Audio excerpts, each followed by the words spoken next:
Telangana agri doctors association ఆధ్వర్యంలో రూపొందించిన నూతన సంవత్సర క్యాలెండర్ డైరీ ఆవిష్కరణ కార్యక్రమం ఘనంగా జరిగింది.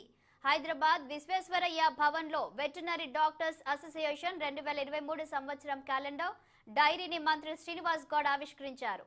కార్యక్రమానికి ప్రభుత్వ whip Guvvala Balaraju, agri doctors association నాయకులు హాజరయ్యారు. అనేక అంశాలు రాజ్యాంగంలో పొందుపరిచారు. ఆఫీసర్లు అయ్యారు. భయము, పిరితనము, ఇట్లయితుంది అట్లయితుంది అని ఏదైనా సాధించవచ్చు మనం.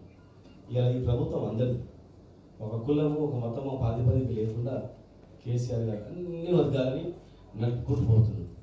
వ్యవసాయ శాఖ ఎవరైనా చెప్పు, ఎవరు అడిగినా డిపార్ట్మెంట్ అంటే ఎవరు పట్టించుకోకూడదు. అగ్రికల్చర్ డిపార్ట్మెంట్ ఎప్పుడు కూడా బయట అగ్రికల్చర్ డిపార్ట్మెంట్ అంటే ఏడి అని అంటారు. ఇవాళ అగ్రికల్చర్ డిపార్ట్మెంట్లో అగ్రికల్చర్ ఎక్స్టెన్షన్ ఆఫీసర్ అంటే కూడా అమ్మో అనే ఒక గౌరవం అగ్రికల్చర్కి వన్నీ తెచ్చింది. కనుక అంత అద్భుతమైనటువంటి డిపార్ట్మెంట్ తీర్చిదిద్దిన ఘనత కేసీఆర్ గారు. మంచి విలువ కలిగింది, తృప్తినిచ్చింది. అరే ఇన్ని ఎకరాలకు నేను అధిపతిని, పంట పండిస్తున్నా, పరిశోధన చేస్తున్నా, ఇంత అద్భుతంగా మా వల్ల తెలంగాణ పేరు వస్తుంది. కరెంటు, అగ్రికల్చర్ చాలు.